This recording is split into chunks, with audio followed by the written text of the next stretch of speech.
what is the purpose of Satipatthana and why? And the answer is, what is the purpose of eating and why? That's maybe my conclusion. Okay. Right, okay. We had a great discussion, and people were talking about, observing, and that's mindfulness, in general.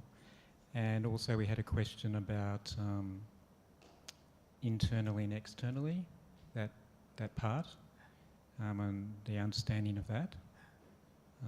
And then someone asked, has anyone tried the 4 different groups and gone through?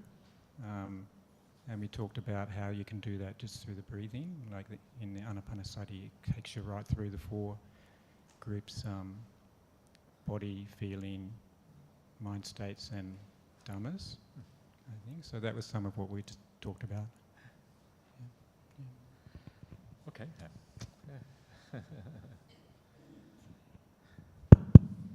Not sure whether I'm going to put him on the spot.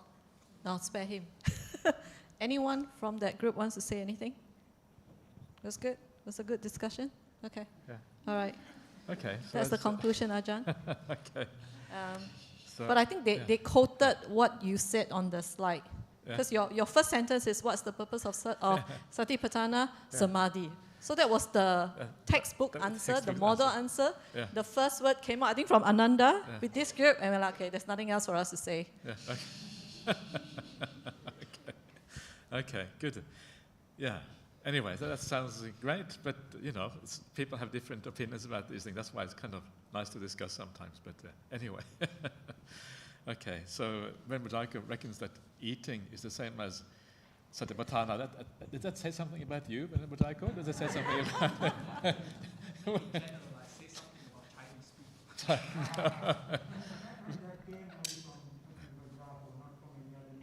Okay, that's Venerable Daiko. Yeah, and he kept directing whenever the discussion, talk about something, and then he'll bring us back to about eating. Okay. You can see at our monastery we have a lot of fun time in our monastery, as you can see.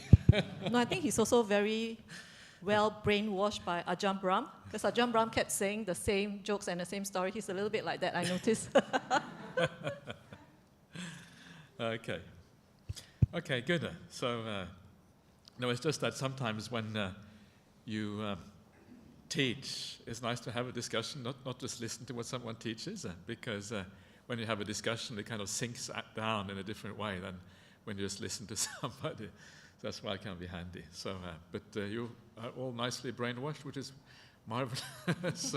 So let's see what this gets us. So just to give you a recap, so we were just looking at the word Anupassi, and just to kind of, again, just very briefly talk about that, because very often Anupassi is regarded as just bare observing of what is happening in the present moment. That's how very often you will find it happening, talked about in meditation circles. But actually the way that it is used in the suttas, you can tell that from the kind of usage it has in the Satipatthana Sutta, and it's very obvious that it includes not just bare observing, but also imagination. I mentioned that before. From the Anapanasati Sutta, we can see that it also includes recollection of what happened in the past, and in that sense it means more like contemplation than observing. So both contemplation and observing are really right translations. And so that's recollection. It also means inference, because sometimes we have to infer that the experience that we have, other people, other beings have the same experience. And it's only then that we can kind of have a universal insight, because insight is universal. It is an insight that applies to all beings. It's not that if I get reborn in some kind of beautiful heavenly realm, I'm no longer, these things don't apply to me anymore. They still apply to you. Impermanence and the things of, the 3 characteristics apply to all beings. So Anupassi is actually quite broad. Imagination, inference, and also recollection of what happened in the past. And as someone suggested online, the main thing about it is that you see in conformity with, in accordance with. In other words, you see things clearly, you see things as they actually are within the kind of Buddhist idea of actuality. And that is kind of the important thing with Anupassi. But let's move on now. So Anupassi is finished, and now we're going to come to this other interesting idea, and which is the aspect of a body, is how it is translated here, and the Pali is kaya Anupassi. We already discussed Anupassi, so now we're going to discuss the kaya part. And this is a bit strange because literally, if you read that out, it means, into English, it means something like contemplating a body in the body. That's quite literally what it means. Yeah? Contemplating or observing a body in the body. Kaya Anupassi. And that's kind of strange. What do you mean by a body in the body? I only have one body. There's not little bodies inside this big body. It's just all one body, right? So how does this make any sense? Kaya Anupassi. And so this is important to have some idea what this actually refers to. So let's have a forward. So there you have it, yeah, the Pali expression. We're going to take the Anupassi out and just leave kaya. So this is a traditional way of translating this, is to the body, observing the body as a body. This is what you find in very many translations. And this is really following one possible meaning according to the commentaries. And the idea of this is that you contemplate the body as a body, not as a self, not as something which is inherently existing or anything like that, but just seeing the body in its own right, without these kind of distortions that we normally bring to our sense of perception. This is the idea here of a body as a body. And that's good, yeah, we agree with that. We shouldn't bring the idea of a self into this, because then it creates problems. We should try to see it as it actually is. But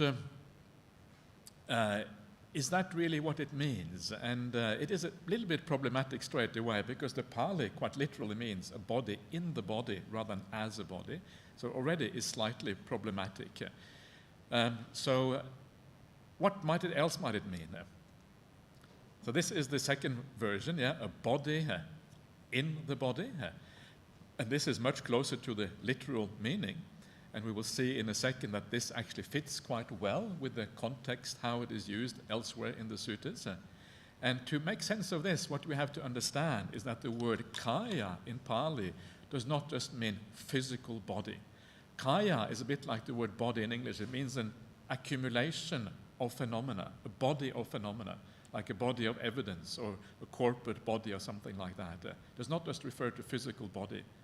So any group of phenomena can be called a body. The word body, kaya, is derived from the root chi in Pali, and chi means a heap of something, yeah, an accumulation of something. Yeah. So, in other words, what this means then, if we take it to mean that it means an accumulation of phenomena, it means that we're contemplating one group of phenomena in the body. Yeah? So we're contemplating a particular group within the body. So, for example, the breath. We know the breath is part of this contemplation. So the breath is a particular body within the whole physical body. It's a particular grouping within the whole physical body. Yeah? Or if we look at the 31 parts of the body, and each part is like a part within the larger structure. 4 elements, same thing. Yeah? It's one small part among a larger part. And in this way, we come to see that, get a feeling for what this might mean. And this is here the classical example from the sutta that explains to us how this works.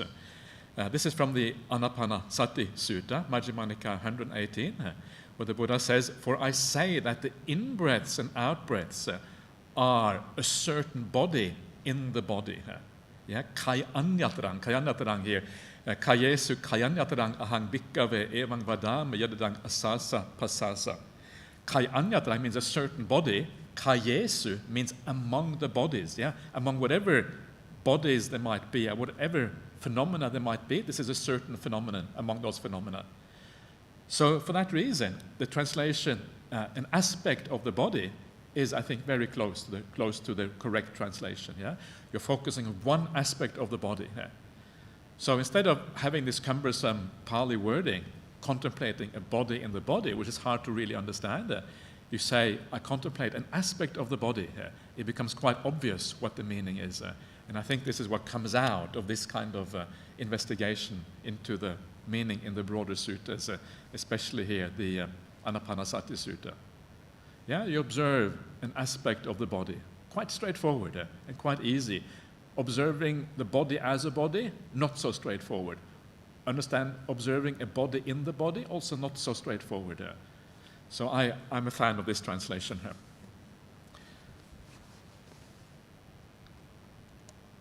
Yeah, so that is what I come down to as the meaning. And then, by extension, the same thing is then true for the other Satipatthanas.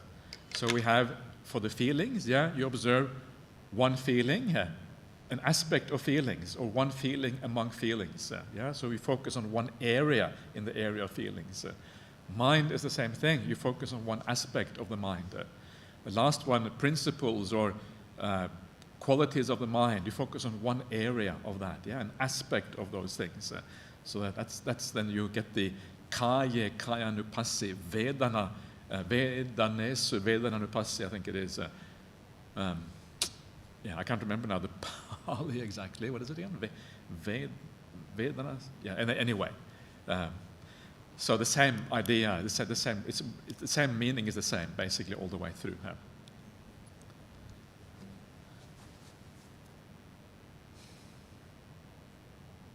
Okay, if that isn't clear to you, please, you can ask afterwards if you like. We want to move on because there is much more to say about this. So now we have looked at the first part of this, and then comes the second part, which begins here with keen, aware, mindful, and rid of desire and aversion for the world. And these are all adjectives that qualify how the observing happens. Yeah? So these are qualifications of the observing here. And the first word here is Atapi, which is here translated as keen by Bhante Sujato, which I must admit I think is quite a nice translation. But to approach this word Atapi, let's again do a little bit of analysis to see what it is like, what it means. So Atapi. Usual translation for Atapi is ardent. And ardent is a little bit obscure word. It's not a word you hear kind of on the streets of Perth very often. Not that I don't know what's happening on the streets of Perth, of course, but I'm just guessing. I just have an idea. But the idea with the word ardent is the word atapi is related to burning. Yeah, you burn off the defilements, as sometimes it is said. Tapas is the tormenting the body. It's the idea of burning which lies behind it. And the word ardent also is related to the idea of burning. And that's why some people choose, some very prominent translators, in fact, choose the word ardent. But I think it is a bit too obscure, and it's a bit too hard a word to really capture the meaning. If you remember just now, we were talking about keen. Yeah, keen and ardent have very different feelings to them. Ardent is kind of this strong energy burning away of things, but whereas keen has a kind of a positive feeling to it. Yeah, you're keen, wow, you're inspired. Keen is a very different feeling than the word ardent. So what is best? Let's carry on here. So the way that Atapi is defined, where it is defined in the suttas, is defined in a very similar way as right effort. So how is right effort defined? Well, right effort is defined as you put forth effort to overcome unwholesome qualities. Yeah? You put forth effort to avoid unwholesome qualities to arise. You put forth effort to increase wholesome qualities you already have, yeah? And you put forth effort to make wholesome qualities increase. That is basically the idea. So the idea there is a degree of effort involved in this, yeah? In right effort, using wisdom or whatever. Yeah? And this is one way that Atapi is defined in the suttas. That's already very useful. So there's a lot of similarity with the right effort. But there's more to it. So here we have a standard phrase in the suttas, Atapi, Otapi. I can barely read on the screen without my glasses. Sattatang samitang aradaviryo pahitatto ti. So here, the kind of interesting words here are virya and pahitatto. Virya is a word that you find in the suttas very often conjoined with samadhi. Yeah? When you have samadhi, the mind has virya. Virya means energy. Yeah? So the mind is energetic. So in other words, this is a quality of the mind. It is not something you do, it is an existing quality of the mind. Pahitatto is related to the word padana. Padana is the same word as you find in right effort. Yeah? Samma padana is right effort. Pahitatto is related to that. It's just a different form of the same word. So here you can see that atapi is related to both virya and pahitatta, both the samadhi aspect, the energy of the mind, and also the effort aspect that you find in right effort. Now this is interesting because there's a big difference between energy and effort. Effort is something you exert. Yeah, you try to achieve something. You think, oh yeah, I'm feeling a bit irritated. Now how can I overcome this irritation? Oh, okay, what are the good qualities of this person? I can't think of any good qualities, I can only think of bad ones. Oh, what am I going to do? Yeah, so you kind of mess around. Okay, they are a good Buddhist, they practice that. Okay, good. Okay, so you kind of move away from the bad perception and you move on to a safe ground of a positive perception. Yeah, this is kind of right effort, using wisdom to see the other aspects of another person. We don't allow irritation, negativity to arise. Effort, you have to apply yourself a little bit. Virya is where you have the natural energy of the mind. Yeah, when your meditation is going well, you feel the energy inside, you feel brightness in the mind. Yeah, that is a state where you don't have to apply yourself anymore because the application happens automatically. The energy is already there. So virya is a higher faculty. Effort is a lower faculty. Effort is what we do to achieve virya, to achieve energy. Yeah? So here, atapi is a little bit defined as both, which is interesting. Yeah? It means it spans the whole area, possibly from effort to energy. Yeah? Let's see how this works out.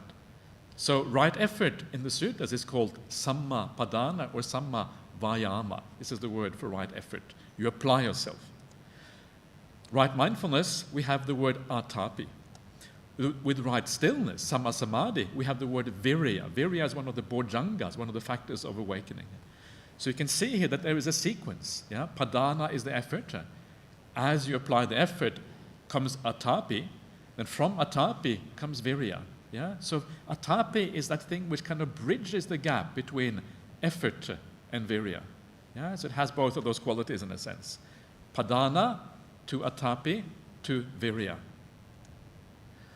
So the idea here is that as we do Satipatthana practice, Satipatthana is based on right effort comes first. When right effort matures, then we start doing the meditation. That is atapi at that moment. So it's still similar to right effort at the very beginning. Now, as we develop the Satipatthana practice, the mindfulness of breathing, that effort then gradually transforms into virya, into energy of the mind. And this is what you can feel sometimes in your meditation practice. Yeah? You start out, the mind may be not really together. You put forth effort in your meditation, bringing the mind back to the object because you find yourself being distracted. And as the meditation comes together, after a while, maybe some virya, some energy, some joy, all of these things arise in the mind. And that is the work of the meditation object moving from effort, enabling virya, energy, to happen in the mind. This is the atapi. Atapi is kind of that movement from one to the next one. Yeah? It is kind of that middle ground there, if you like. It's a little bit of both. So because of that, keen and eager are good translation, because keen and eager is the thing that, when you have energy, you are keen, you are energized, but you're also eager. There's also a degree, perhaps, of effort there. And this kind of, I think, finds that middle balance, middle way between effort and energy quite nicely, these two words. And that's why I think they are good approximations or good translations of atapi.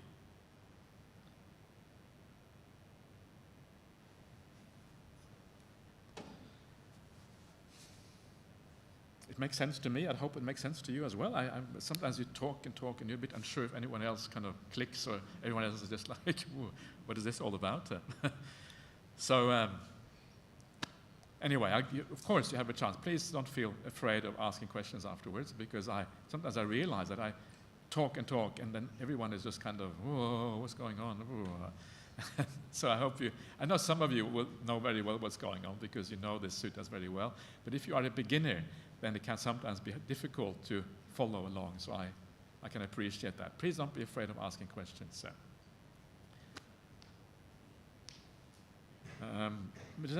Maybe I should open the floor to ask. I don't want to go too fast because I'm afraid that people are going to lose what's going on. So does anyone want to say anything about this? Let's do 5 minutes of meditation, and then you can think about a question if you have one.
Okay, just a short meditation. It's always dangerous to meditate straight after the meal. Can be tricky. Oh, sadhu, sadhu, sadhu. Yeah. That's gonna. After this, I can maybe do some more meditations. Good. While Ajahn is having his boost of energy, let me see if there is any questions. Anyone has any questions here? Ajahn, I think you need to tell some jokes or funny stories. Because this is the hardest part of the day, trying to keep everyone awake after a good lunch. Okay, I'll read the questions from online, and then if anyone has any questions, you can let me know, and then I'll pass the mic over. Okay, there's a question from Indonesia. Oh, will there will there be explanation of Anapanasati Sutta as it is really important practice that fulfills all four Satipatthana? Is Ajahn Brahm technique of meditation according to the Sutta? Ajahn Brahm? So you want me to criticize Ajahn Brahm? Is that Yeah. Not sure whether you should say that, Ajahn Brahmali, because it's recorded, you know. Yeah. Okay. Okay. So the answer is yes. Now we're going to look at the Anapanasati Sutta in comparison with the Anapanasati Sutta as a mindfulness of breathing sutta. We're going to compare it to the Satipatthana Sutta. Do that at the very end of this course. Going to probably be on the last day, I think. And yes, that is a very important comparison, and it draws out many of the meanings of both suttas by comparing them in that way. It's a very important comparison. Basically, Anapanasati is Satipatthana. Yeah? So it's actually basically the same thing. So we will see that later on. Is Ajahn Brahm's teaching according to the Satipatthana? Yeah, absolutely. I would say Ajahn Brahm, one of the wonderful things about Ajahn Brahm, he knows the suttas very well. I learned myself to read the suttas from Ajahn Brahm. He's the one who taught me that. And he, in the old days, when I was still starting out at Bodhinana Monastery back in the mid-90s, Ajahn Brahm would teach the suttas at the monastery. And I was so grateful because I'd never come across anyone who taught the suttas like him. He would cross-reference, he would show how one sutta fitted with another sutta. I learned enormous amount by listening to Ajahn Brahm's sutta teachings. So if you want to hear the Anapanasati Sutta, it is already available on the BSWA website. Yeah, you can find it there. And you can find teachings by Ajahn Brahm and I think other monks as well. And it's already there, so please check it out and listen to that. I won't be giving a detailed exposition of Anapanasati this time, because I'm focusing on the Satipatthana Sutta. I will just give a comparison. So for a detailed one, go to the BSWA website, the Sutta readings there. Okay, there's two other questions, Ajahn. One from Rick in USA. I'm not sure whether Rick is still awake right now. What are practical ways to let go of seeking happiness and comfort in the sense world so that we can experience a greater happiness found in deeper states of meditation? Well, one of the ways of doing it, according to the Satipatthana Sutta, is the focusing on 31 parts of the body. Yeah, this is kind of the point of the first Satipatthana, body contemplation. Focusing on the body is to learn to let go of that world, and a large part of that is to let go of your own body. That's kind of a very big part of that world. Once that body becomes less interesting, well, then the senses become less interesting, and the whole world loses its interest. There are lots of ways of doing that. I'm not going to get into that now, because a little bit of a side track from the Satipatthana Sutta. But have a look at Majjhima Nikaya, Middle-length Saying Sutta number 54, the Potaliya Sutta, the discourse to Potali. That's a really great one when it comes to understanding sensual pleasure and the dangers in that particular world, the sensory world. And I should add that Ajahn Brahmali frequently include that sutta in the sutta retreat. So that will be open for booking sometime in early March. So if you want to find out more, Ajahn, then they should come to your retreat. Right, yeah. Okay, maybe one last question from online. This person likes to ask a personal question. As a non-believer, how far will I progress in practicing Satipatthana? Can I simply develop the samatha first and then see if Buddhism suits me? As a non-believer, well, if you are here listening, you're already a believer. It's too late. You already kind of turned that corner, you know. You are out of... I don't know what you mean by non-believer. I mean, it's no one's belief is perfect. Everyone is kind of somewhere, between full belief of the noble ones and the kind of the non-believer of the kind of people who reject Buddhism as complete nonsense. I'm never going to listen to a Dhamma talk. The very fact that you're here means that you're already kind of, you're already taking some of these ideas seriously. If you take some of these ideas seriously, you're already partly a believer, yeah? I mean, we don't really operate with those terms in Buddhism, believer and non-believer, because that is not really the point. The point of Buddhism is to practice a particular path. You don't have to call yourself a Buddhist. You don't have to call yourself anything. As long as you have faith in these principles, you can practice them. You don't have to say you're a Buddhist. You don't have to say anything. Just practice. So just carry on and see what happens. That's what I would recommend you to do. Read the word of the Buddha, and then maybe one day you will come here and you will say, oh, I'm a Buddhist now. I bow down to the Buddha, and you really feel, that you are. But whatever, it doesn't matter. You don't have to think like that in Buddhism. Buddhism is more a practice than it is a matter of, absolute faith one way or the other.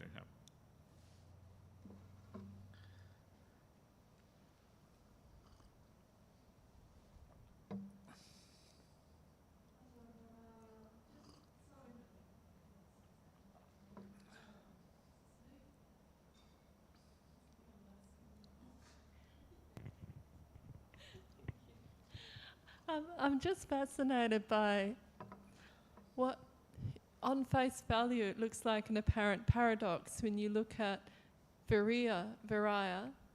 So I'm not saying that properly. Yeah. Virya. Yeah. And the use of right stillness, virya, it's right energy. Yeah. It sort of implies movement, but it's stillness. And I wonder, I keep getting caught up in the doing of this, and I think of it, I can see that when you fall into a nice deep meditation and head towards the jhanas. But taking it off the cushion, how does that relate to something like, that feeling of spiritual urgency you have when you've come away from a great retreat? And how does that stillness and apparent movement of the energy work there? Okay, so the energy is one of the bojjhangas, the factors of awakening. So they have 7 factors of awakening. The first one is the Sati Sambojjhanga, the mindfulness. Second one is the Dhammavicca Sambojjhanga, the investigation of principles. The third one is the Virya Sambojjhanga, the energy. So it's the third one there. So it means that you are moving from Satipatthana towards Samadhi. You haven't yet achieved jhanas at this point, but it's part of that process of Samadhi, when the mind is starting to become very, very peaceful. And the energy often is conjoined with a sense of happiness and bliss. That's why the next bojjhanga is the piti bojjhanga. Piti is the rapture and the joy that you get in meditation, right? So energy and rapture go together. Energy, rapture, and mindfulness usually go together. So when you have energy, usually you have a sense of either gladness or even more higher degrees of happiness in the mind. And your mindfulness is going to be very, very powerful at this particular point because of that energy and that rapture in the mind. So that is what is meant by energy here. It's a kind of happy energy whereby you are, the mind is very... too far away? Ooh, okay. Yeah, please just... Volume has dropped, okay. Yeah. So, so energy is the natural kind of bubbling of the mind. When the mind is interested in things, the mind is kind of has that natural power to it. And when you come to samadhi, there is still energy in the mind. This is kind of the weird thing, but it's a still energy. And that is the difference between ordinary energy, which is active and doing things, and the still energy. Energy in a deep samadhi state, you're completely peaceful, completely still, but the mind is very energized. You come out afterwards, like Ajahn Brahmali once said, it's like you're a nuclear reactor when you come out of a jhana state. That's what he said. I don't know what it feels like to be a nuclear reactor, but it's kind of a, it kind of gives a feeling for what it might mean. So you have energy without being restless, without having any need for moving. It's a still, peaceful energy. And this is the best kind of energy, the still energy. That's really where you want to go.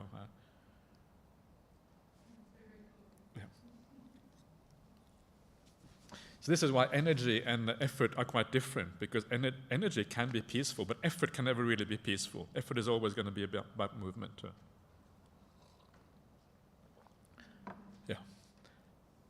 Okay, can we move forward? We have lots more to do, so I think 2:30 is too early to go, Leha. Shall we say 9:30? No, I'm just messing around. Let's... You asked me to tell some stupid jokes, so there you are. That's Okay, so next one is the word aware. or the word really is Sampajano, yeah? And here translated as aware, and this word is the same word as Sampajanya. Sati, Sampajanya, Sampajano, it's the same word. It's just that one of them, Sampajano here is an adjective, Sampajanya is a noun. That's the only difference. So one is called aware, the other one is called like awareness. Yeah, that's the difference here. The ness ending is the difference. Aware versus awareness. Sampajano versus Sampajanya. And this is a very important word. And let's have a look at what this means in this particular context, Sampajano. So clearly comprehending is a typical translation. This is the favorite translation by Venerable Bhikkhu Bodhi. He uses this one.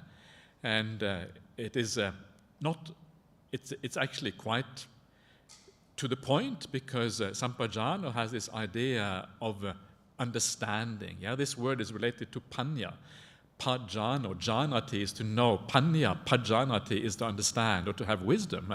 And sam is another prefix. These words are often very built up out of roots and prefixes. And this is exactly what's happening with Sampajano. So it has a wisdom aspect to it. This is what is one of the important distinctions between sati and sampajanya. Sati is just awareness or even memory, where sampajanya has very much related to panya and understanding. But it's not just any understanding, it's a clear understanding. Yeah? It's here when the mind is clear, the mind knows what's going on. We're at a fairly high kind of point here in terms of Dhamma. So that is one possible translation. Having situational awareness, that's Bhante Sujato's translation. And the idea with situational awareness is that you understand the situation you are in and what is appropriate for that situation. Yeah? Situational awareness. Again, it has a lot going for it. It's not maybe not perhaps as intuitively clear as the previous one, or perhaps it is, I'm not sure. But that has the weakness with this one is that this is very useful when we talk about sati sampajanya in daily life, but it's not as obvious in meditation, because in meditation you don't really have situation. Well, maybe it is situational awareness, but in a slightly different way. In meditation, it's more the awareness of where your mind is at any time, knowing whether you are meditating in the right way. Yeah? So it's an alternative way, and it gives a broader understanding of the idea of sampajana and sampajanya, but any translation is always going to have both strengths and weaknesses. So this is one of the important things that the commentaries have to say about sampajanya and sampajano, is that it concerns the purpose and suitability of what you are doing here. Yeah? So in meditation, which we're talking about now, Satipatthana, you know the purpose of what you're doing. Okay, what is the purpose? Okay, I'm watching the breath. The purpose is to stay with the breath and allow things to calm down. That's the purpose of what I'm doing. Yeah? So you hang out with the breath and you don't get lost in thoughts, you don't get lost in defilements, you don't start watching something else, but you know the purpose of what you're doing. And then you know the suitability of whether you are doing the right thing to achieve that purpose. Yeah? So these are very closely related to each other, the suitability and purpose. The commentary has more. The commentary has something, also an aspect which is normally understood to mean that you are bearing in mind the meditation object at all times. Yeah? And this is something you don't find in the suttas. This is like an addition, and I don't think actually that is what it means in the sutta. I don't think you can find that in the suttas, to always be meditating. This is one of the things one of the points I want to make when we come to the details of the Satipatthana Sutta. There is very little indication that we should always be meditating. Meditation is something which happens when you sit down, when you watch the breath, when you do a contemplation or something. It is not something you do all the time. That is called something else. I'll get back to that later on. And there's also here an aspect of non-delusion, but these are very high aspects of sampajanya. So purpose and suitability to me are the two critical things. Why am I meditating? What is the purpose? What am I trying to achieve? Is it suitable what I'm doing right now? This is what you have to understand. So fully aware, I think, is a very good translation. And you can see Here we have used awareness for Sampajano, or you can use aware, or you can use fully aware. The idea that you know what is going on, you're fully aware of what's happening. There's this aspect of understanding and wisdom as part of this. Yeah? Okay. So now we come to another aspect of the idea of Sampajana, which is interesting here. And that is, we have now just seen, if you go back a couple of steps to this one here, this is what I have called the summary statement of Satipatthana. So Sampajana is right there, yeah, in part of the summary statement. But what we also find is that Sati Sampajanya is found as one of the exercises in Satipatthana. Remember when we had a look at the very beginning, we looked at the overview, the structure of the Satipatthana Sutta. I said there are 6 ways to do the body contemplation. Yeah? Anapanasati, mindfulness of breathing, is first. 4 postures, and then full awareness. And that is that one here, Sati Sampajanya. So you have it both in the summary statement, and then you also have it as a particular exercise, which is a bit strange, right? So how come, I mean, if you have it in the summary statement, isn't that that's sufficient? Everything should be Sampajanya in a certain way. So this is one of those slightly strange things that you find it in 2 different places in this way. And yeah, so here you are, full awareness is the last one down there. So this is slightly strange. And one of the arguments that we have seen before when we looked at the previous part of the sutta, the previous 4 workshops that we had, is that this idea of Sati Sampajanya as a specific exercise in Satipatthana seems to have been a later development, may not have been part of the sutta from the very beginning. Whereas this idea of Sampajana we see here has probably been there all the time. So initially, when the sutta was probably first spoken by the Buddha, there wasn't this kind of anomaly where this actually occurred twice. It was only part of the summary statement and not actually part of the exercise of what we are doing here. So just making that point right now, because here it is coming up. So Sampajana is something we always have. It's part of every aspect of Satipatthana. It is not a specific exercise. It goes all the way through. All the 4 Satipatthanas have the Sampajana aspect. Okay, I'm going to carry on and so that is the idea of being aware, yeah, knowing what you're doing. Yeah. Now we come to the next one, which is mindful. The Pali word is satima. Satima means having mindfulness. You see sati with a ma ending. The ma just means that you have it. It's what is called a, what's it called again? Anyway, it just means that you have sati. So what does that mean in this context? Satima, it means remembering, and it means mindful. We discussed this at length before, what sati means as a word, and it has these 2 aspects to it. The more basic aspect is the idea of remembering a memory, and the more kind of specialized Buddhist aspect is the idea of mindful. In fact, mindful includes both the idea of memory and being aware in the present. Yeah, because when you say to someone, "Oh, be mindful of this," you mean remember this. Yeah, it's a common usage of mindful in the English language. But in the Buddhist context, mindful also means being aware of the present, right here and now. So it has both of these 2 aspects. So why is this interesting?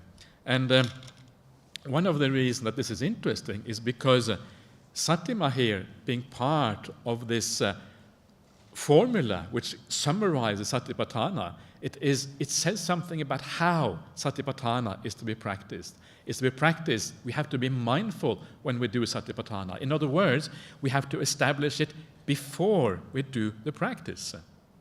Yeah? Sometimes people say that, well, the purpose of Satipatthana is to give rise to mindfulness.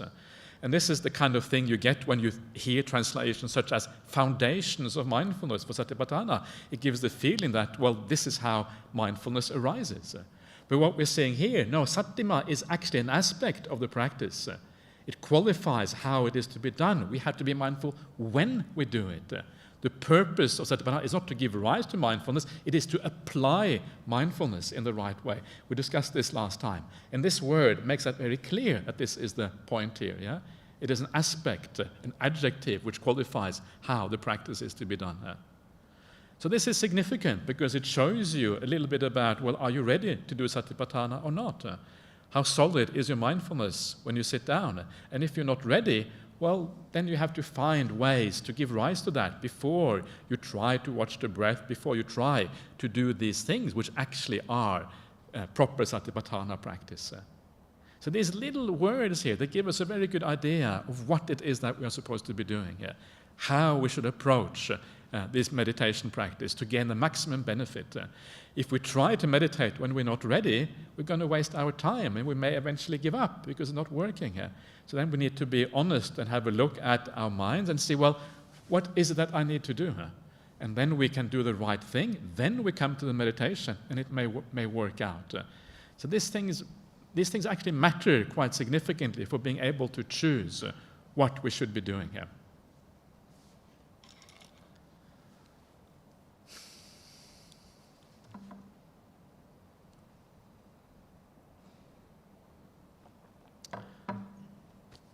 Okay. Let's take another 5-minute meditation.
Okay, everyone. So let us continue. Are there any questions about this? Any comments? Ananda.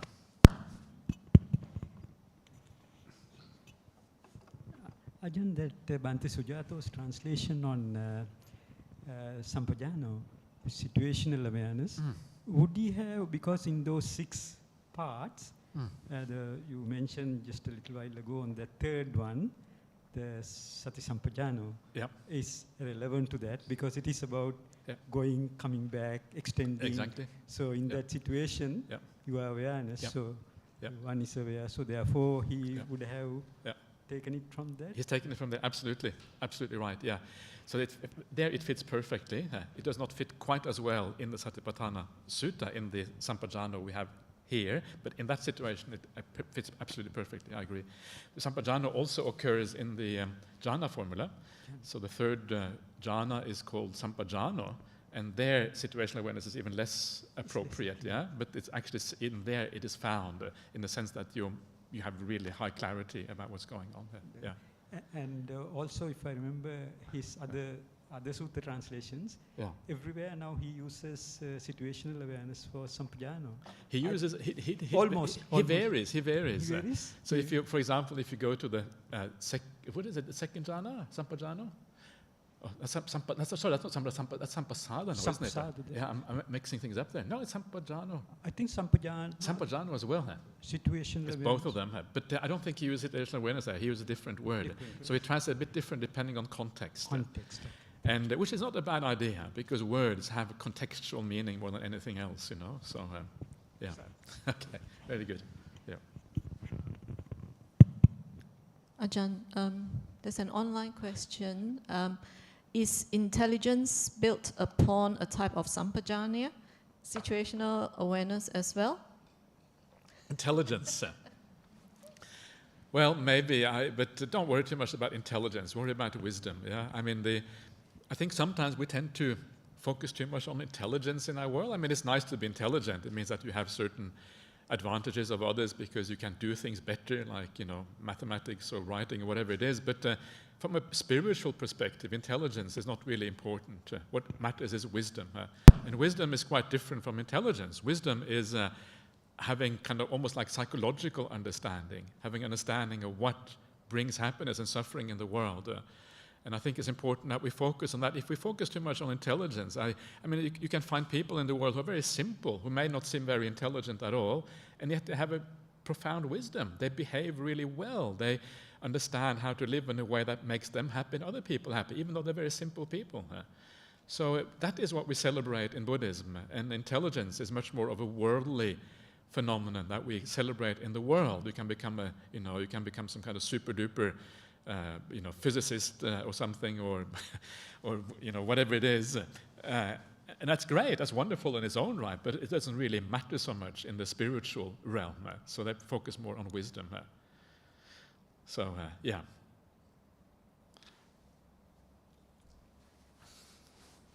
All right. So let's carry on.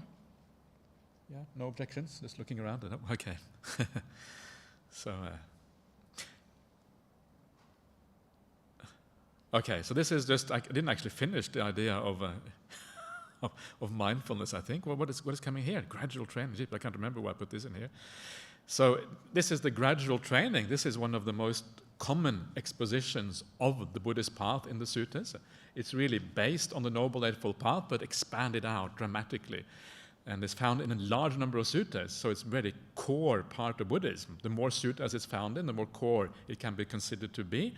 And this here is one of my favorite suttas, which is Majjhima Nikaya, Middle-length Sayings number 27, which is the Chula Hatti Padopama Sutta, the short discourse on the elephant's footprint.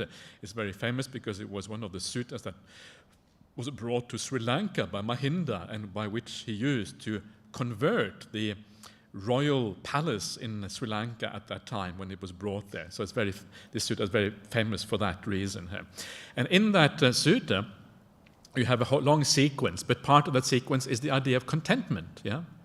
And then from contentment comes sense restraint.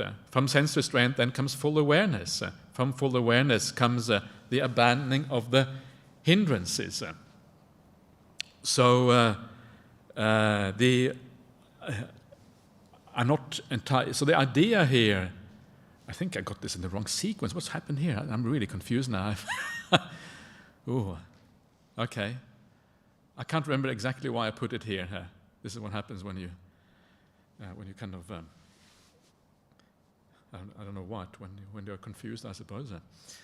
But the idea here is to show the sequence of the path. Yes, the path begins with sense restraint and full awareness. All of this is part of the reducing of the ordinary hindrances in the mind.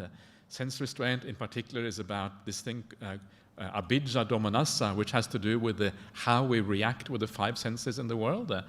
And then full awareness kind of builds up on that. And its full awareness here is you are aware of what you're doing, so you don't give rise to these kind of defilements in the mind. And then comes the abandoning of the hindrances, which really is what Satipatthana practice is about. We're talking about the 5 hindrances in the Satipatthana Sutta. But let me just carry on, because I lost my train of thought a little bit with this one, so let's just leave that out for now. Now we come to the very last part of this summary statement. And this is, in the Pali, is called Vinaya Loke Abhijja Domanassa. Here translated as rid of desire and aversion for the world. This is the very last part. And another very significant statement that helps us to understand when Satipatthana is right, when we're doing the real thing here. And the idea here of these desire and aversion for the world, when we see the word world in the suttas, loka, it can refer to a large number of different things, just like world in English can refer to a large number of different things. But one of the main meanings of world in the suttas is the sensory world, the world of the 5 senses. For example, when you enter a jhana state, you are said to have come to the end of the world, lok anta. Yeah, Lok Anta. There's a monastery called Lok Anta Vihara, the monastery at the end of the world. And so this is what this is about. It's about desire and aversion in the world of the 5 senses, our attraction to the things in that world, our aversion to the things in that world. Our sensory apparatus is such, either we tend to be attracted or we tend to be averse, or we're kind of somewhere kind of foggily in the middle between those two. But this is what it is all about. So you want to get rid of that. And if you think about it, that makes very good sense, because to be able to be mindful, to be able to meditate, you have to have a mind which is stable in the present.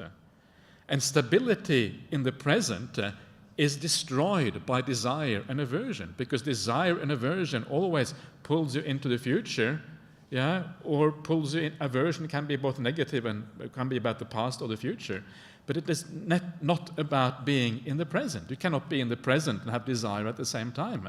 These things are about you want to be somewhere else than where you are. This is like positive and negative desire. So to be able to have mindfulness, to be able to meditate, you have to abandon these things. It makes very good sense. Without that, it just doesn't work. So you have to be rid of these things in the world of the 5 senses. And this is something you find throughout the suttas. And I will show you how this works quite well. So I think rid of desire and aversion for the world is quite a good translation. It basically says what the Pali says, abhijja domanassa. And to understand this better, again, remember, right effort gives right to right mindfulness. So it's good here to try to understand the connection between right effort and right mindfulness.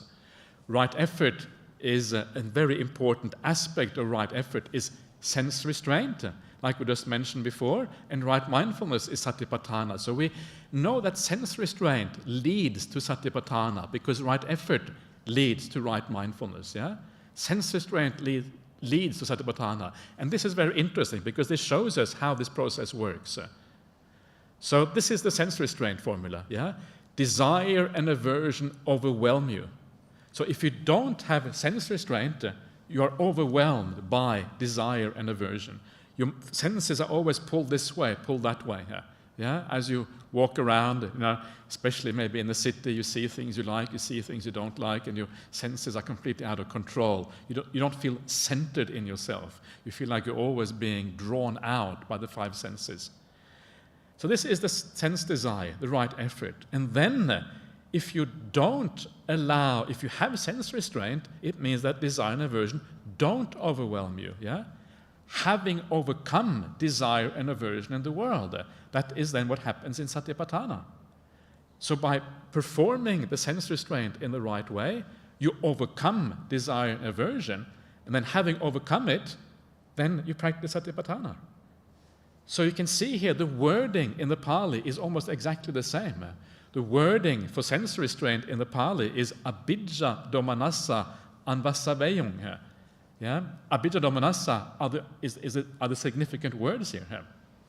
And in the Satipatthana, you have vinaya loke abhijja domanassa, exactly the same word. You see the 2 blue words there? You like my coloring scheme? I hope you approve of my nice coloring scheme. So the blue words are exactly the same.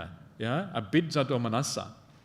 And anvasaveyung means to overwhelm, and vinaya means having overcome. So the 2 are very closely related. When you read the suttas, you can see how the sequence works. Yeah, restraining the senses directly related to the Satipatthana practice. One is the restraining of these qualities, and then by properly restraining them, you overcome them. Then you're ready for Satipatthana. It's beautiful, yeah, because you can see the connection of the words, but you almost have to know the Pali to be able to see this. Because in English it's not as obvious to see what's going on here. So this is the meaning of this last phrase here, is actually successful sense restraint. That's really what it means. When sense restraint has succeeded, then you can go on to meditate. Meditation happens when sense restraint is successful. I did talk about sense restraint in the previous workshop, not the one before the previous one. So if you want to go back and listen to that one, now you have a good reason, because now you know why you should listen, why right effort matters, yeah, because it gives you access to Satipatthana. So you can go back and listen to that one and to give an idea of how sense restraint happens. But the most important way that sense restraint happens is through being wise about things, thinking about the world in the right way. That is how you overcome this attraction and aversion to the world of the 5 senses. Overcome that, then you can actually do the Satipatthana. So this is the idea here. So this does not mean that you have purified your mind 100%, but it means that you don't really have any strong aversions and desires in the world. So here you are, coming back to the basic formula again. When a monastic meditates by observing an aspect of the body, keen, aware, mindful, rid of desire and aversion for the world. This is the meaning of this summary of the Dhamma. Basically, this is, you could say in brief, I mean, you could expand on this indefinitely, but that is basically what it means. And as I said, this is probably the most important expression of Satipatthana in the suttas. And the reason why it is so important is because it is found everywhere. The full Satipatthana Sutta is only found once. I mean, it's found twice in the Pali, but that in itself is an anomaly. Should really only be once. This is found in almost every Satipatthana, every sutta which has to do with Satipatthana. It's found tens of times, maybe hundreds of times in the suttas. It's a very, very fundamental formula. Not only that, but this formula is the same across all the various Buddhist traditions. Yeah? It hardly varies at all. It's almost exactly the same wording across all the traditions. This is absolutely fundamental for our understanding of what Satipatthana practice is about. So if you want to focus on any aspect of Satipatthana, this is probably the most important part.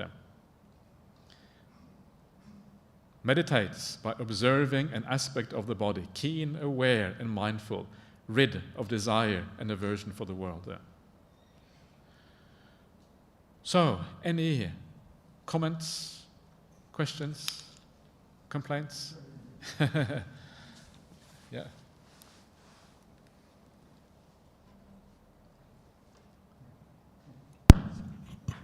Sorry, Ajahn, for asking again.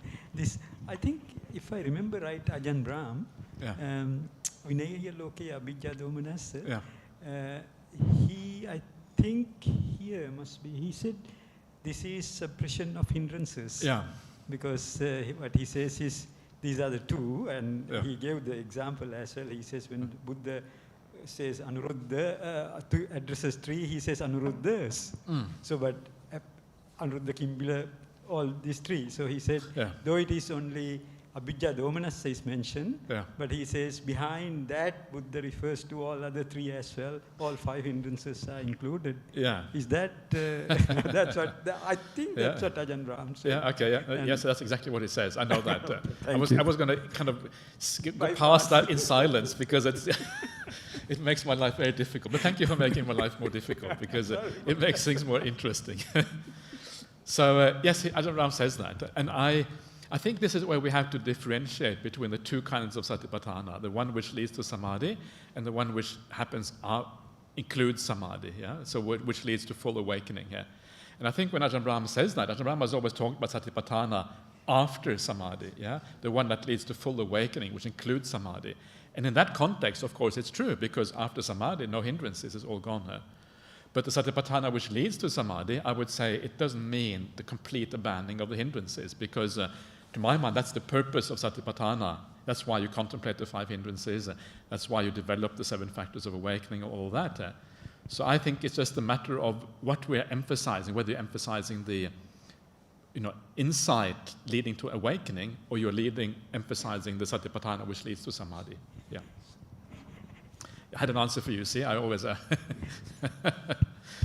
Anyone else would like to say something about this?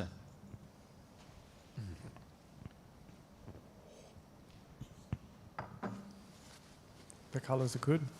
We can see them now. Say again? Sorry? The colours are good. The colours are good. Okay, good. Yeah, we can see them. Glad you approve. They were too dark before. Yeah. Question about the use of the word "you" when you said that the desire and aversion overwhelms you, and also earlier you were saying that about the coarse breath, the refined breath, the nimitta, and then you said you go into samadhi. What do you mean by you in those 2 points? Yeah. Okay, it's just a translation. It's just a method of translating, because the Pali doesn't have any you in it. It is really just found in the translation. So let me just go down again to this beautiful coloring scheme here. So the Pali here is Abhijja Domanassa Anvasaveyam, which means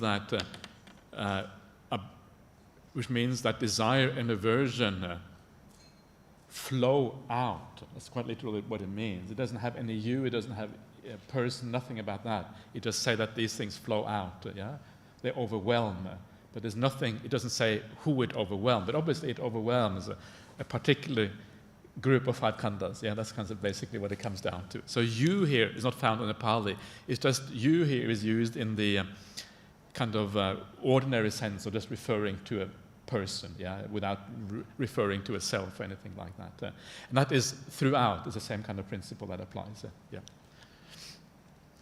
Eddie, Dhamma talk or question? Question, okay. Question is okay. Yeah. Dhamma talk? I didn't know Eddie does Dhamma talk too. No, I never know with Eddie when I'm uncertain. Okay. Ajahn Brahm, when you refer to the... Oh, sorry, Ajahn Brahmali. That's what I'm talking about. Brahmali. The words in the screen, is when a monastic, meditates, okay? Yeah. And then you can say, rid of desire, That refers to the monastics, isn't it? Not to the lay people. Yeah. Are you trying to get out of this, Eddie? No, I'm not trying. Yeah. Because the lay people, we still have desire. So in this case, the lay people can't do Satipatthana. No. Or is it the lower one, not? Yeah. Well, everyone has, most, even monks have desire when they start out. This is kind of nuns and everyone, because this is kind of the nature of these things. But it is not as if lay people are very varied, just like monks and nuns are. And there are some lay people that are kind of at the beginning of the path, and there are some lay people who have incredibly good meditation, who have, who do really well with this kind of thing. So it really depends on the person, Eddie, I would say. But everyone has to deal with where they are at. So you look at your own mind, you know yourself, and you deal with your defilements, and then you make progress in that way. It says a monastic here, but remember that these are just the way that the suttas are phrased. It doesn't mean it does not apply to lay people. But for lay people, then the word comes in, rid of desire. Yeah. That is very exclusive. I try to practice a little bit, within my means. Yeah. But when it comes to rid of desire, then Yeah, you just do your best. Do what you can. Within my means. Know yourself. Yeah. Thank you. Yeah. There are some very inspiring, in the suttas, there are some very inspiring stories about lay people who had jhanas and all these kind of things. So, it depends on the person. Okay, I think we better carry on, Lay Har, because there's much more. Yeah. So let's move on. So now we come to the, we have looked at the introduction. Now I want to have a look at the refrain. I'm not sure if we will be able to finish this, but it doesn't matter, we'll just get started anyway. And the refrain is called refrain because this explains how the meditation is to be done. And it's the same after each exercise. So after mindfulness of breathing, you have this refrain. Actually, I have it here, I think. Yeah. So it looks like this. So observing the body, so you have mindfulness of breathing, you have a refrain afterwards. For postures, you have the refrain. Full awareness, you have the refrain. 31 parts of the body, etc. And so on, all the way to the end of the sutta. So it is the standard passage all the way through. So I want to look at this standard passage now before we start to look at the details of the sutta. So what is this standard passage like? So here is the beginning of this standard passage. And this is what people were referring to before when we're talking about external and internal. This is where that comes in. So maybe now that question will be answered. You were talking about that. And so they meditate, observing an aspect of the body internally, externally, and both internally and externally. So the idea here is, and this is again the same for every one of these various exercises. So here the distinction is internal, external, and both internal and external. What exactly does this mean? And the internal Pali word for this is ajatta. Ajatta means relating to oneself. So it basically means relating to your 5 khandhas. That's what internally means. And this is the basic practice for everyone. This is where it starts out. Remember, this is sequential. So internally, externally means that is where it should all begin. So it starts out with that. Then you have the idea of external. And as I will show you in a second, external means other people. Sometimes it is interpreted in different ways as referring to the internal and external sense basis, for example, and that sort of thing. But the best information we have from the suttas is that it means relating to other people. And then you have the last one, which is both internal and external. What is that all about? We have already talked about internal and external. Do we need both internal and external? What does this add to the thing?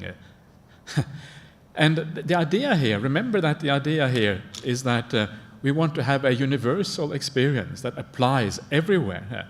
So when we can do it internal and external separately, but then we want to universalize and say this applies to the whole of samsaric existence, both to ourselves and externally to all other beings, people, devas, whatever they might be. All of samsara is afflicted by the same problem. This observation should actually relate to everything here. And this gives an idea that observing here is not really fully satisfactory. That's why contemplation also is useful, because here we are, when we are reflecting on things externally, well, we're no longer relating to us, then of course it needs a degree of imagination, a degree of inference, a degree of all of these other things to be able to bring this observation also outside of us. So this is what this means, and according to the sutta. And you can imagine this then applies to every one of the meditation topics we're talking about. For example, it's supposed to apply to the breath meditation, yeah? But it's a little bit weird to talk about breath meditation internally and externally, because are you going to contemplate someone else's breath? Well, sometimes you can, because you go on retreat and someone is breathing really heavily. So, okay, someone else's breath, contemplating. You can do it that way, but it doesn't fit very well with the breath, when you think about it. The same thing with the postures. It doesn't really fit very well to contemplate someone else's posture. But it fits very well with the 31 parts of the body, yeah? This is an imaginary exercise.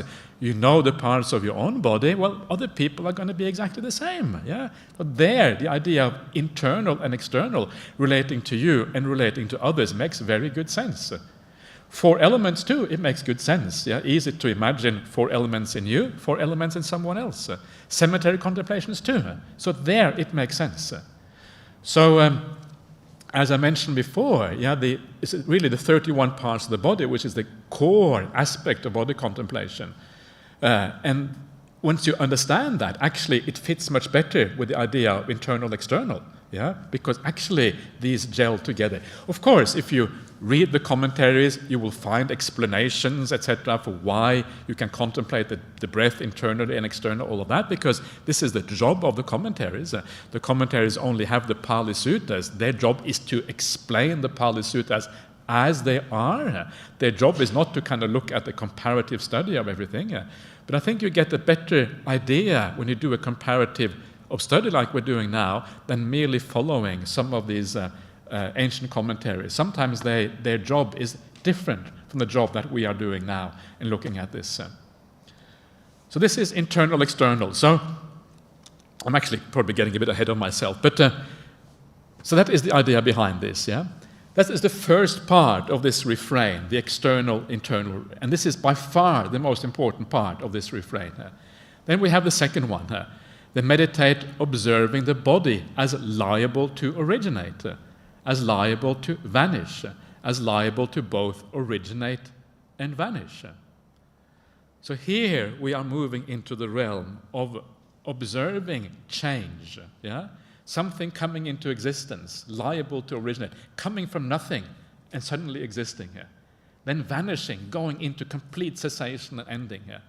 And then again, the idea of both, yeah? Things that originate also vanish.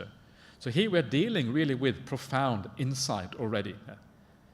So, and as I will show, this part here is much less likely to have been part of the original Satipatthana Sutta. Then we come to mindfulness is established, that the body exists to the extent necessary for knowledge and mindfulness. So here we are dealing with the beginning of understanding, yeah? So here we are moving towards knowledge, the appropriate knowledge of the body, what the body really is. We saw that in one of the previous suttas where you meditate Satipatthana with the mind that is has samadhi to it, and this knowledge of the body here is probably similar to that knowledge that was mentioned in that particular sutta. Yeah, so your knowledge arises. It arises through here, seeing the arising and passing away of the aspects of the body.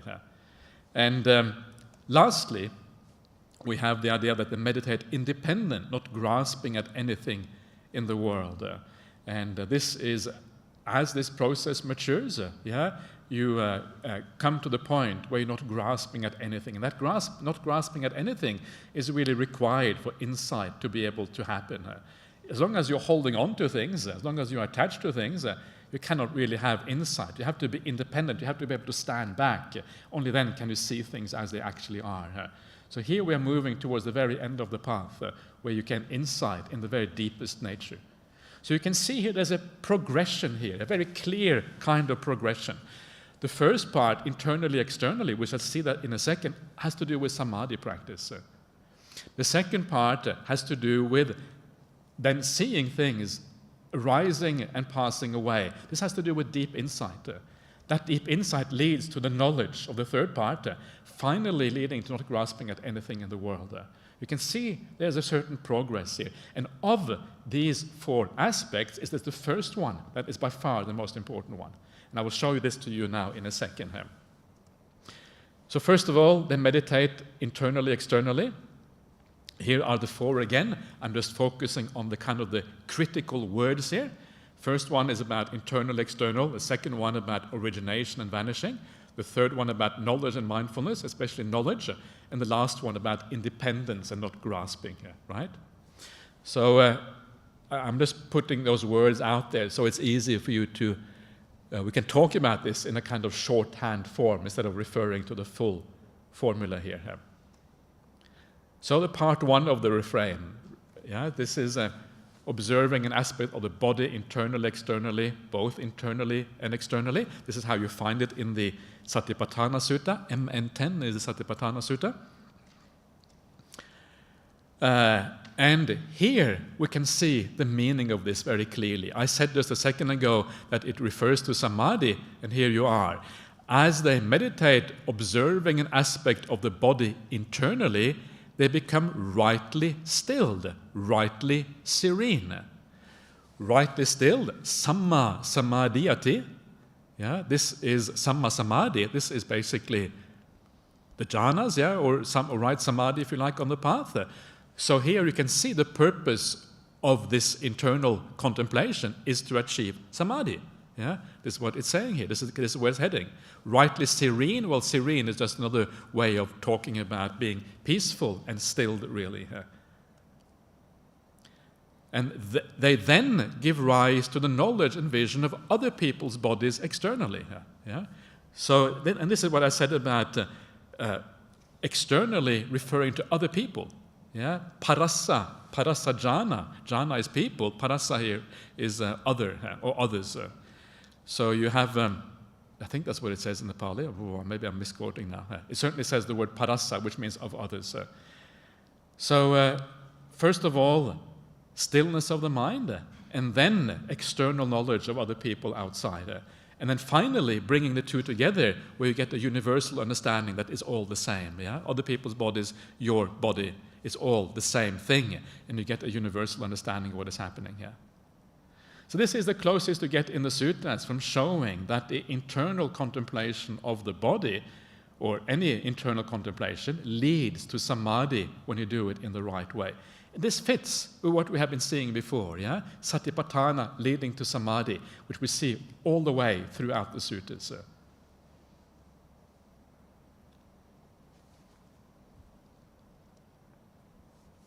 Now we come to refrain part 2. This is about being liable to originate, liable to vanish, liable to both originate and vanish.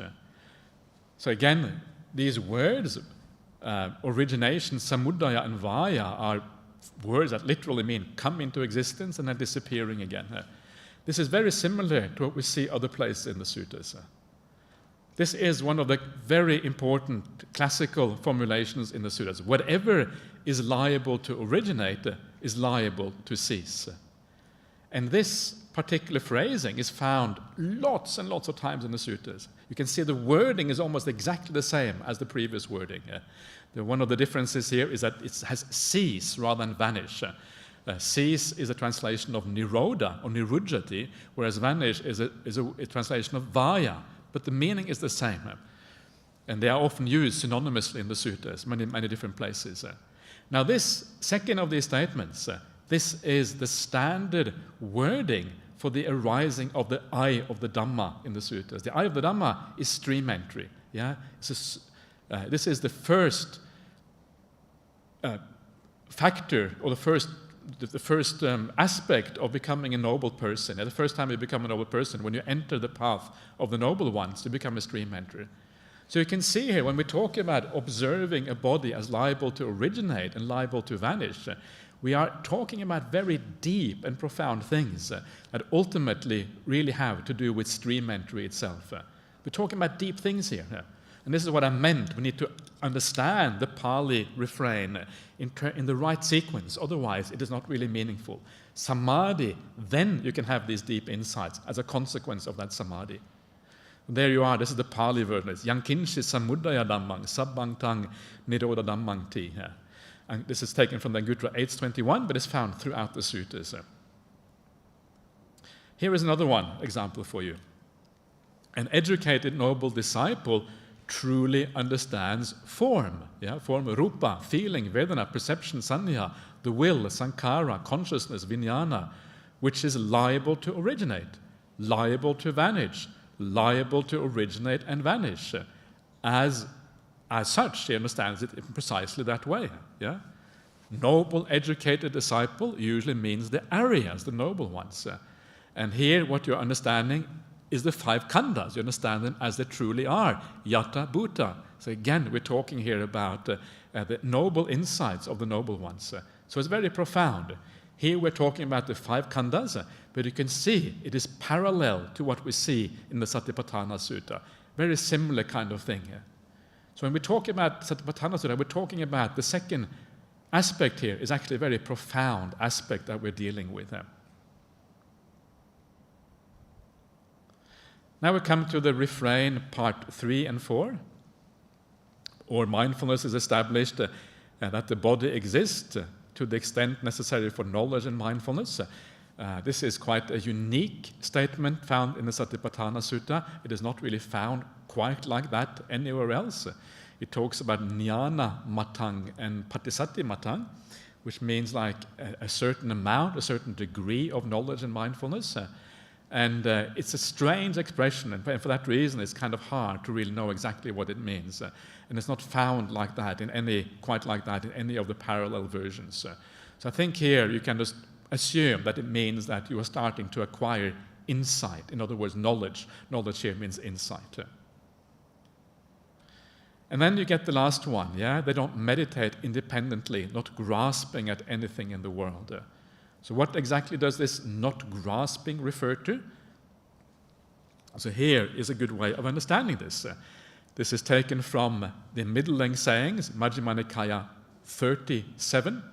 It gives an idea of what not grasping means. You meditate observing impermanence, dispassion, cessation, and letting go in those feelings. Now, impermanence, dispassion, cessation, and letting go, what is that? Well, that is anicca, viraga, nirodha, patinissaga. This is exactly what you have at the very end of the Anapanasati Sutta. Anapanasati Sutta, the last 4 stages are exactly this. So this is the very end of Anapanasati leading to awakening itself. So here we're talking about the very final culmination of the whole Buddhist path. So as you meditate observing these things, you don't grasp at anything in the world. So this is obviously very profound. If you don't grasp, not grasping, you are not anxious. I'm not sure if anxious is kind of a strong word, but it means that you are not concerned. It means that you are able to let go. That's basically what it means.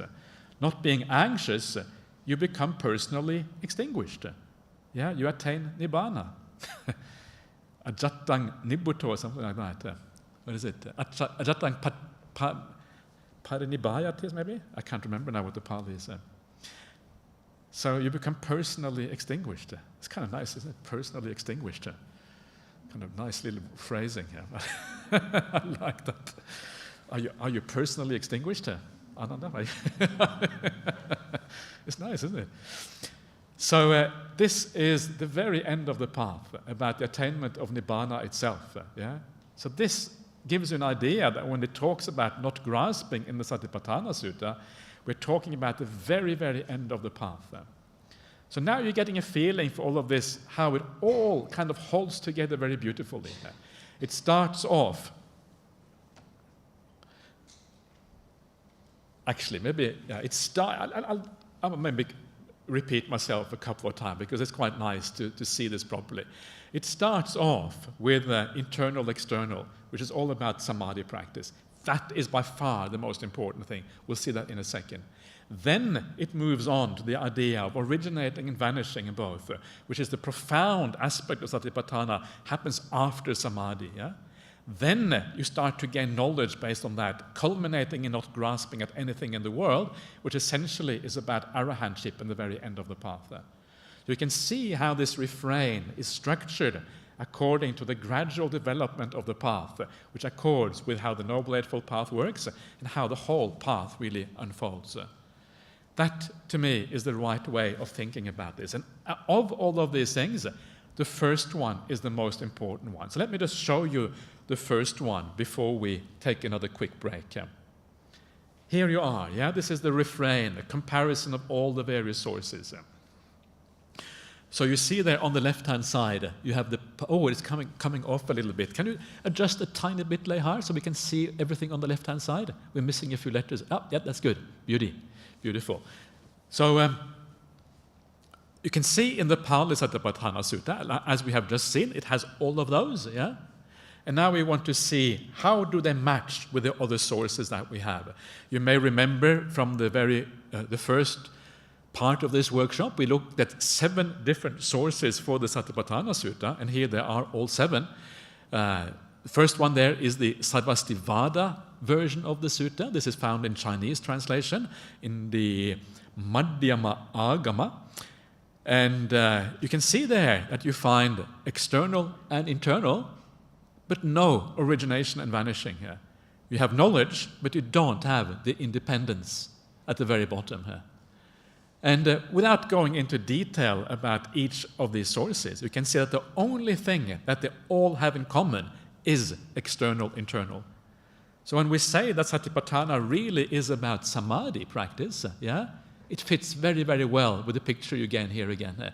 External, internal is about samadhi, yeah, and the other ones are about more advanced stages. And it is the leading to samadhi, leading to the stillness of the mind, is the main point of Satipatthana. You see it again right there from this comparative comparison of the various sources. The least important one is probably origination and vanishing. It only occurs in 3 or 7 sources. And then the knowledge and independence occurs in 4. So it's kind of grayish. Yeah? Is it really part of this or not?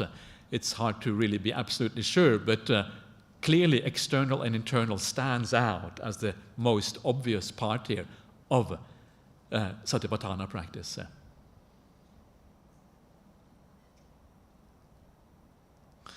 Let's take another 5-minute break here.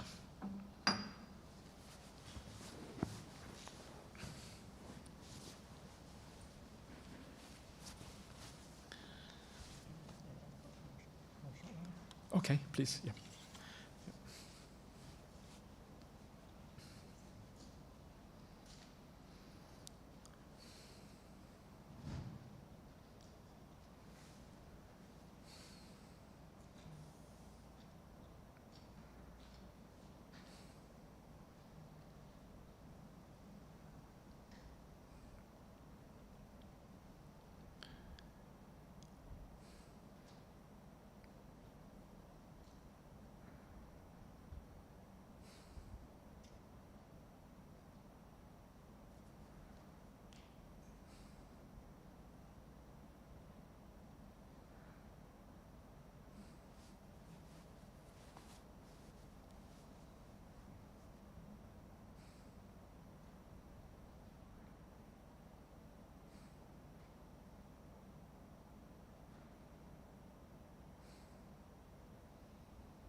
Okay, everyone. So we only have about 20 minutes left. So before we take questions, let me just finish this off, because I'm very, very close to the end of these slides anyway.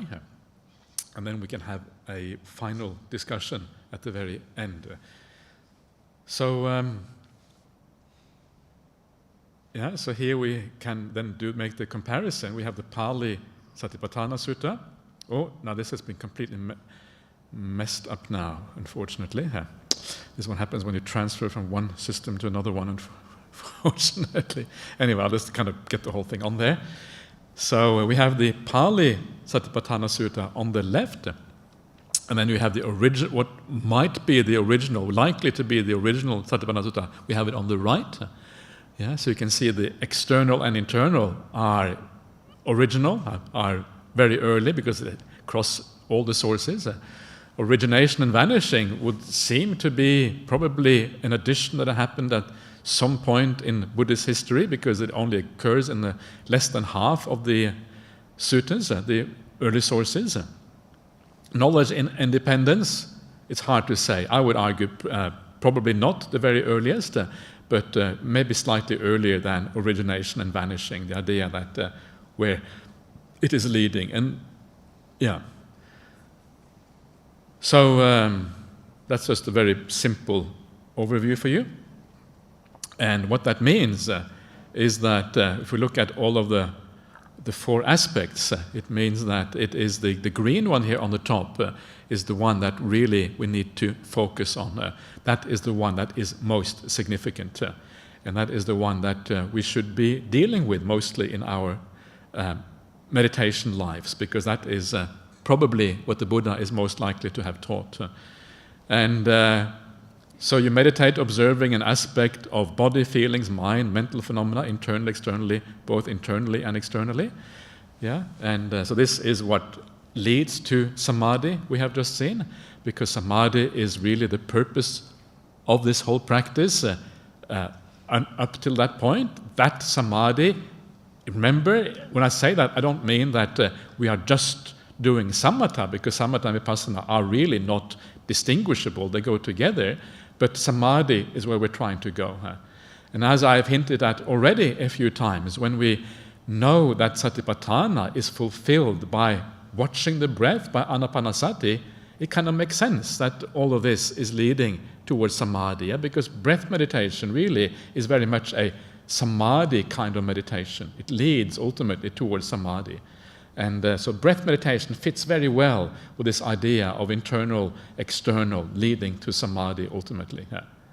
And then the last part of the sutta are kind of higher things that are usually encompassed by wisdom and insight later on the path of Buddhism.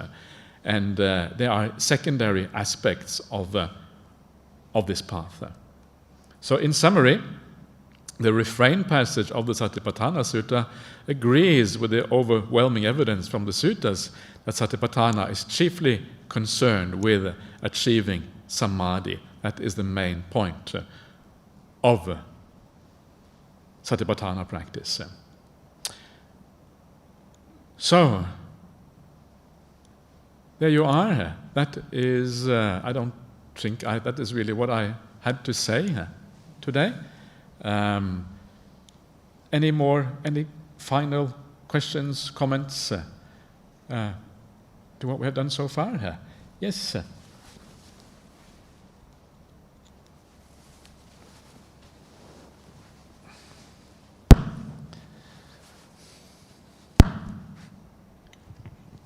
Thank you for having the compassion to teach us word by word what the sutta means, because when I read it, I don't get what you explain. Yeah. So thank you so much. I'm useful. Yay, I'm useful. Thank you. My Okay, ears great. pricked up when you talked about internal, external, and then like arising and ceasing. And we are not at, well, I shouldn't say we. I'm not at the stage where we're going to see the full picture.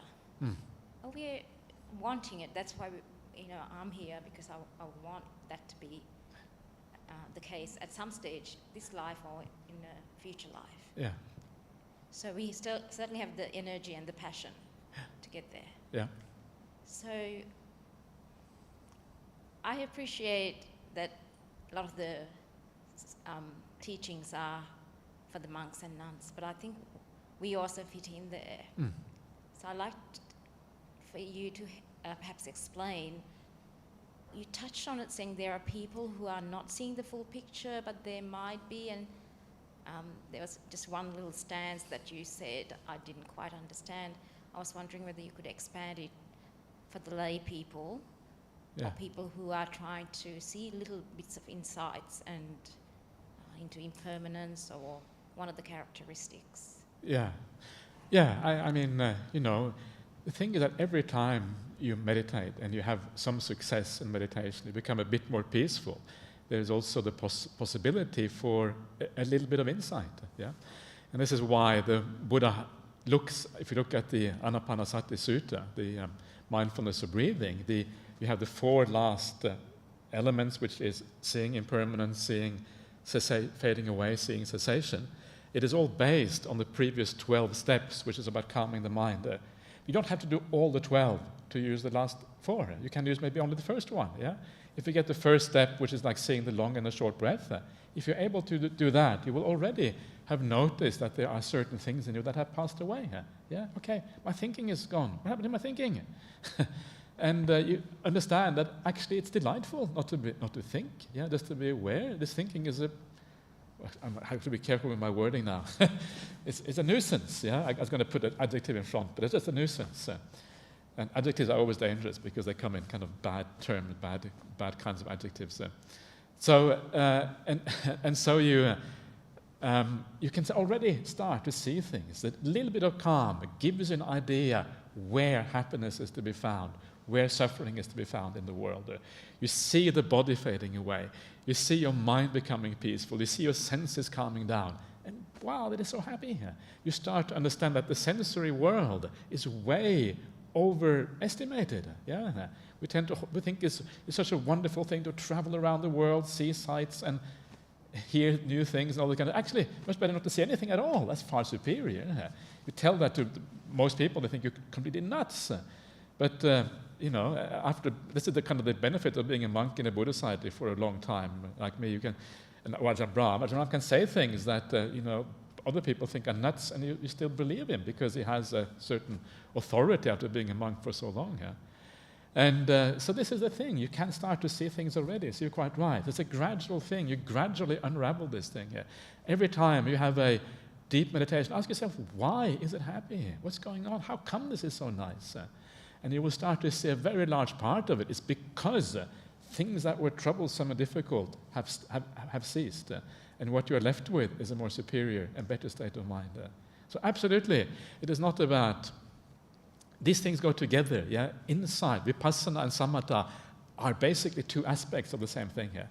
Every time you have samatha, you have vipassana just behind it. Every time you have vipassana, you have samatha just behind it. There are two aspects of the same, two sides of the same coin. Yeah. Mr. Eddie, Mr. Ku, yeah. Ajahn Brahmali. Yeah, coming back to the basic thing, you know, the 4 aspects of mindfulness, okay, body, feeling, the mind. The 4th one, you know, that people call it from different ways, you know. Finally, you put it as phenomena. I understand it as phenomena. It's the situations in it. Yeah. But some people call it dhammas and all these things. I think, can you please explain that? The Buddha called it dhammas. It's not just some people, it's the Buddha. Yeah. Is it? Oh, so Dhamma is a situation, isn't it? Dhamma is a very wide word, which means so much, and it's very hard to pin it down.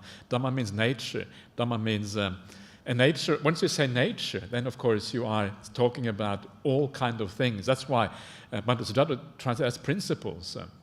Now, the thing which distinguishes, the problem with calling it phenomena, you see, is that it's very similar to the third Satipatthana. The third Satipatthana is about mind. Now, you can say the fourth one is mental phenomena, because that's what it looks like. But what is the difference between mental phenomena and mind? It's not very obvious, yeah? It's almost exactly the same thing. The thing that distinguishes the fourth Satipatthana from the third one is the idea of causality, yeah? That's the thing that distinguishes it, because the fourth Satipatthana is about why do the hindrances arise? How do we make them stop? How do we avoid them arising in the future? So it's about understanding the causal linkage of things. And that's why Bhattacharya used the idea of principles, because principles is like principles of existence, principles of why things arise. Yeah? And this is, even Bhikkhu Bodhi thinks that principles is actually not a bad translation for Dhamma, especially in that context. But then there are certain situations where mental phenomena is a better translation. So it is tricky. Here we need to kind of have, it's almost like we need to have many thoughts, think of this from different angles at the same time almost.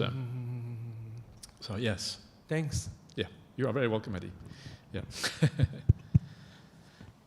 Any further comments? Oh, many comments. Conrad, okay. Yeah, thanks, Ajahn.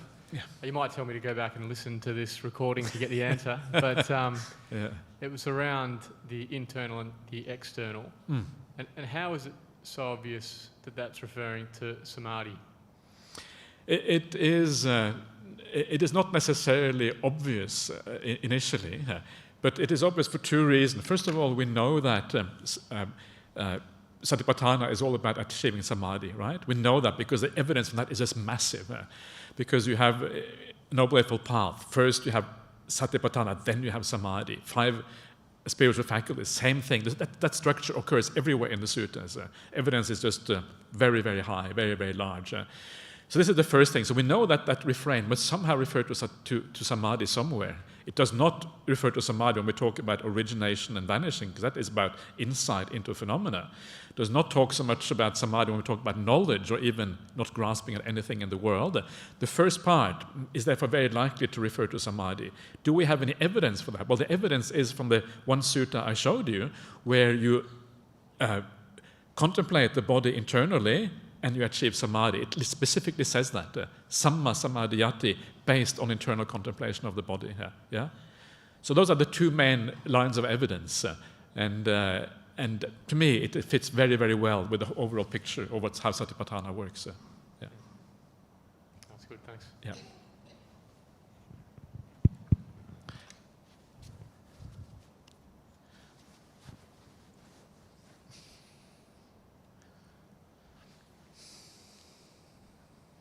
I think just a comment from someone online. Yeah. It's delightful to see a person from the West explain deeply about the Buddha Suttas and meditation. Teaching Buddha Sutta is 10 times harder than just having a talk. So that's a compliment to you, Ajahn. Okay. Yeah.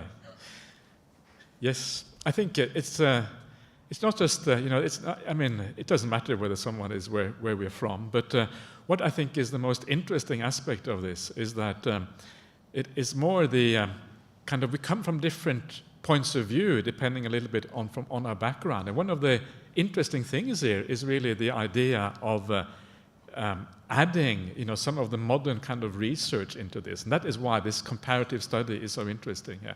And that is one of the reasons what has brought me to teaching the suttas, is precisely trying to really investigate in a deep way what did the Buddha teach. Not just not just kind of going from the Pali source, but going from very broad sources. That is what I find very interesting with this. Anyway, yeah. I think this is from Rick from US, so he's still awake. Yeah. Okay. Do we need to feel the pain of renouncing sensual comforts so that we are open to letting go of greed and aversion towards the world? Or is it better to discover the joy and happiness found in deep meditation so we can let go of the less satisfying sense world? It goes together, yeah? It's not one or the other. This is a gradual thing that happens gradually, and as you let go of one, you start to do the other one. Remember, as long as you hold on to the sensory world, the 5 senses, you cannot get deep meditation. These are diametrically opposite to each other. Because the whole point is that if you hold on to the five sense world, that very holding on will stop you from going inside. It is the attachment to the five senses that does not enable you to attain samadhi, because attachment to the five senses, by its very definition, goes out, whereas samadhi goes in. So it is a gradual thing. So you have to gradually let go of the sensory world and then gradually build up the samadhi. It goes together. So you have to start to contemplate what is going on. You have to start to contemplate the downside of the sensory world. And the downside is that it is completely out of control. The downside is that it always ends in tears, as they say here. Yeah? This is the downside of the sensory world. You are in a nice relationship. Okay, maybe some relationships are perhaps great. Some relationships are terrible, some are nice. But even if it is a very nice relationship, well, what's going to happen at the end? You're going to have to die. It's going to end. It always ends. All of the things in the world end. And it's not just relationships, it's everything in that world. Yeah, it is when people watch TV and they see kind of people going to war, how do most people feel? Why is it that, look at what's happening now in Europe with the kind of Russians on the border of Ukraine. What do people feel? People feel frightened, right? They don't want war. And because people are frightened, the politicians can use that as an instrument to control the world. They use fear as a controlling mechanism. I think that is very much part of the politics of what's happening in that situation. Fear then leads to consequences. It leads to all kinds of things. But remember, this is the nature of the world. This is the downside of the world. So is climate change. So is all of these kind of things. Can we sort it out? Maybe we can to some extent. But the thing is, this is the downside of the sensory world. And the more you understand that, the less interesting it is. It is really out of control. Yeah, you don't know what's going to happen next.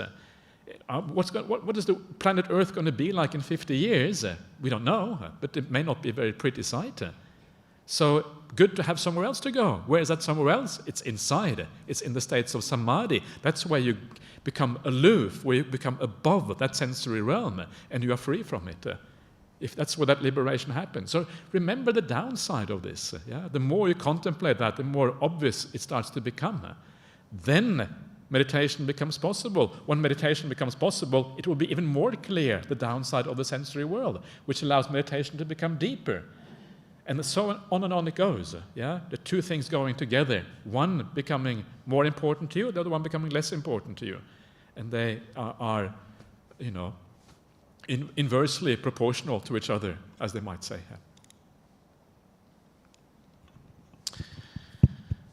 All right. Ajahn, before we end, can I just make everyone aware of some of the projects that are going on in Bodhiana that may require funding? So in Bodhiana, as you know, people online as well, so we've got monks from Bodhiana, Ajahn Brahmali is from Bodhiana. And we have Hermit Hill, where the monks have recently built 6 kutis, and now they are in the process of building walking meditation paths for those 6 kutis. So funds are needed for that. On top of that, they are also planning to build an ablution block. So that has just been approved by the executive committee yesterday, so they're going ahead with that. So if you guys would like to make a donation, just go into our BSWA website under the tab Support Us, and then go to Donate. Then you can select Bodhiana Building Fund. Within Australia, the building fund is tax deductible. So if you would like, you can actually contribute to the building projects in Bodhiana. Thanks, Ajahn Brahmali and the monks for being here today. Okay, thanks so much, Lehar. And that is 2:29. Wow, we're doing exactly on time. That's great. Wonderful to see you all here. And this is just the beginning of a 4-course series. Just to give you a heads up, next time we're going to talk about misconceptions about the Satipatthana Sutta. On the 3rd time, we will start to look at each Satipatthana exercise in detail, discuss them in detail. And on the 4th one, we will continue that and also include a comparison with the Anapanasati Sutta. A lot of exciting things coming up, so I hope to see you again here later on. So let's pay respect to Buddha Dhamma Sangha together.